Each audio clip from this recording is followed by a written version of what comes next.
All right, this is our next sales training. I'm going to go over something I've hinted at before and done before, but I keep saying that so much I'm going to quit saying that someday soon. I want to discuss ownership.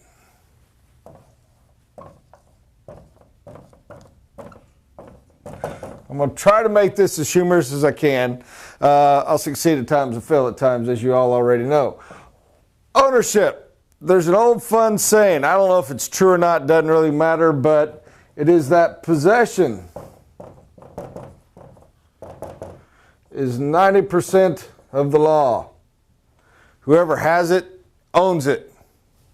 Whoever has it, owns it. Now, y'all may think I'm talking about materials. I might be talking about home, land, a car, a pen, an old CD, that super secret comic book, whatever.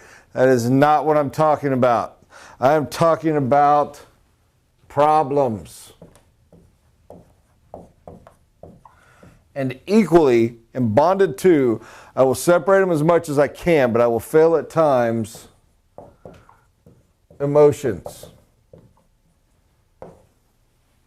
Who owns it? Telling you true. People love to pass ownership of their problems off. But here's the weird part. Here's the weird part. We call them drama queens. We call them whatever. Most of us love to take them on. When you see the old classic, use the image, go with an ABC Family TV show, and there's the three girls discussing, the drama, and, I can't believe what Freddie did to you. Girl A is building up her problem bigger and bigger for the attention it's getting her, and she's passing off to her friends, and they're owning her problem as well. And poor Freddie is going to get cold shoulder from 5 people. Now, at one level, you say that's loyalty, you say it's this, you say it's that, and I agree with you. There's a value to that. But a mature thought before you own someone else's problem is huge. In business, beware. Because when you get to talking money, you get to talking about something totally different. If a client makes a mistake, and it cost them money, guess who they want to own that mistake? Anyone but themselves. Preferably you. If you can be a downline, down channel vendor, supplier, subcontractor, they don't care. Somebody else needs to own that mistake. And if it's your obligation, your responsibility, and that's your contract, you have to do so. But as a rule, one of the problems we make is trying to be sympathetic, trying to be kind, trying to be helpful. We take on ownership of that mistake, and it passes to us. And then, once you've accepted ownership of the problem, guess what?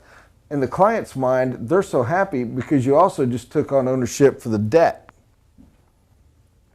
And if you've taken on the ownership for the debt, they're all good. Yahoo, customer satisfaction. Problem is, how long can you keep eating the debt for their mistake? How long can you keep taking that on? Now, if you're in a business like you're a Sears, and you got a shirt that cost you $1, and you're selling it for $27, and the client wants to return it, and it doesn't matter how bad they are, it's worth the risk. You have that policy that it doesn't matter what your problem is, we'll own it, we'll do the refund, we'll take the loss. They'll donate it to Goodwill and get the tax value. They'll put it at a wholesale place and sell it for $2. Whatever it is, they're going to come out okay. I'm not going to make the profit they need to, but if you take the 30 shirts they sold for every one that was returned, pretty daggum good. The profit margins are there.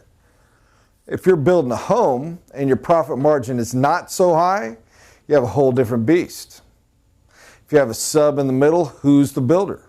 Whoever the ultimate GC is, whoever the one is that made the original decision is who has to take it. If you're a doctor or whatever, I'm here to cure you. I'm here to help you. But I can't own the problem of you smoked for 37 years and now you have cancer, or you ate like a pig and now you have heart disease. Those go with. Who owns the problem, how it goes? I'm getting lost here, so I want to come around a minute. Listen empathically. And I know I just misspelled that. Again, somebody let me know how to spell it correctly. Have empathy. Have compassion, if you prefer that word. Listen to the client and feel what they're saying, but don't own it. And now we get into emotion. The biggest, the most common pass off of all is ownership of emotions. I will go simplistic on this. One of the more common ones is anger. I am terrible at this. I cannot practice what I preach here. We're squat. Everyone that works with me know when a client comes in hot, unless it's going to be a fast flame, don't put them with Bob. I don't say that to my pride. I say that to my shame. I don't say it like, oh, I'm saying that. No. Shame on me. Disgrace on me. But fight or flight, I'm a fight guy. And I don't take well. And I also am very empathic and read off emotions. Anger is one of the few that I tend to take ownership from. So if somebody comes in and they're mad, I understand. Usually they need just that first flame, and it's gone. I'd handle that, I'd take it. And I know that most people's problems is a need to be understood, is a need to talk. I get the fact that 99% of the value of a therapist is somebody that actually listen to you talk about your issues. I get all that. When you get the one that's mad and wants to keep hammering and keep hammering and keep hammering, and because they screwed up and they're mad that they screwed up, wants to make sure I'm going to pick up the money, that I am not the person to talk to this guy, because I tend to take back and give anger to anger. Now, before anybody thinks I'm too evil or too whatever, that's the most common one. Very common to feed anger to anger, especially if you take ownership of it. One of the others is pity, sorrow. News makes a living selling these emotions. Won't somebody please think of the children? Oh, the horrible tragedy. I'm going to cross a line here, so feel free to turn off for those that are easily offended. The extent to which we can hear about a trauma, and the closer we can relate that trauma to having commonality to us.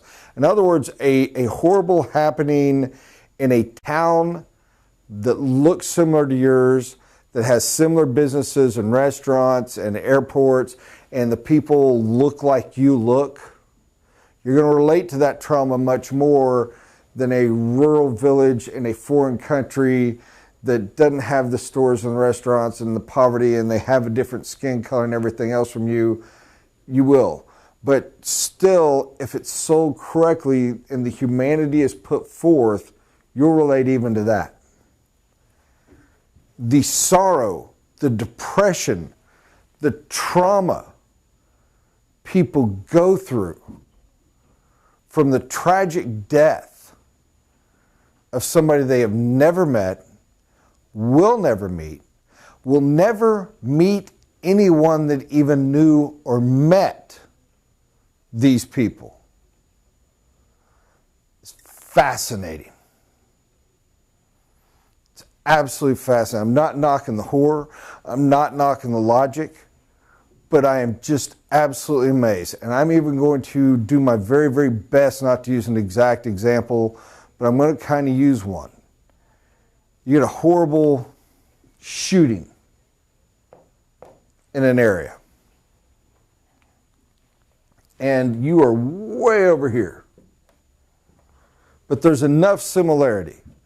You once had an uncle that had a plane trip into that town and was there for a weekend and then flew back. That's the closest you'll ever get, and he never met anybody that ever knew anybody that was involved in this. You have no tie to this. You should be able to hear about this horrible thing and go, man, that's terrible. I hate things like that happen. And then when it comes up, do we need to make changes in our own area and in our greater nation and in our laws? Be able to look at it absolutely, totally logically. And to the extent it was an aberration, say it was an aberration.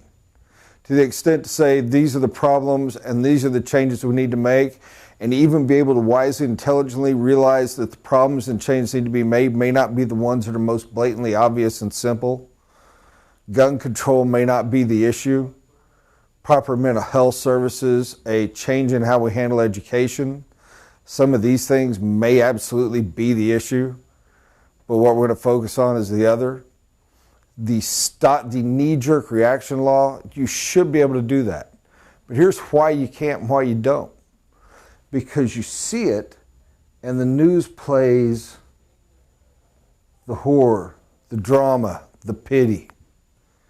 You see the person, the youth, the child, the woman, the wife, the dog, whatever, and you relate it, and you internalize it, and you own that negative emotion.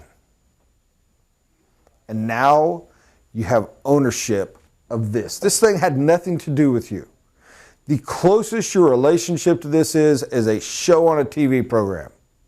It has nothing to do with you. But because you took ownership of this, you no longer are able to make a logical or rational decision. This impacts the way you live your life. This impacts the way you react to your children, the things you're going to pass into law, the changes you expect to be made. Absolutely nothing to do with you. Impacts your life dramatically through ownership of the emotion. Now, when you are dealing, and that's a big one. I use that one because I know I'm a little bit out there, and I know it's a little edgy, but at the same time, y'all are far enough removed, I believe everyone kind of is getting it. Now let's take it from, macro to micro. When you have a client that is upset, that is sorrowful, that is trying to pass off anything, be it fear, be it rage, be it love, be it whatever, you need to be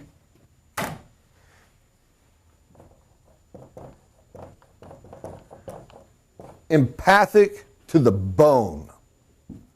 You need to reflect whatever emotion they have right back at them. You need to relate. You need to hold it and understand it and totally get it.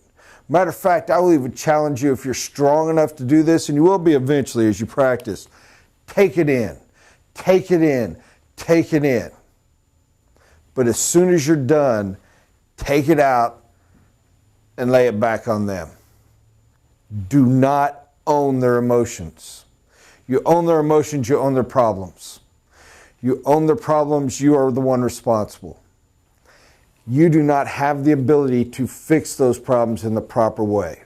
When it comes to sales, you will not sell anyone and serve them correctly by owning their problem.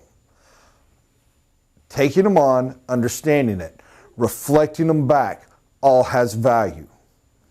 Being able to understand and serve them, all has value.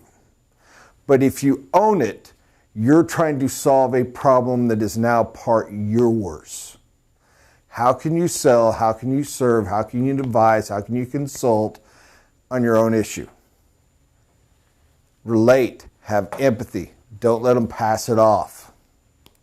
There's so much here I did a poor job. I honestly will say this with love. I think I did as weak a job debating this as I've possibly ever done.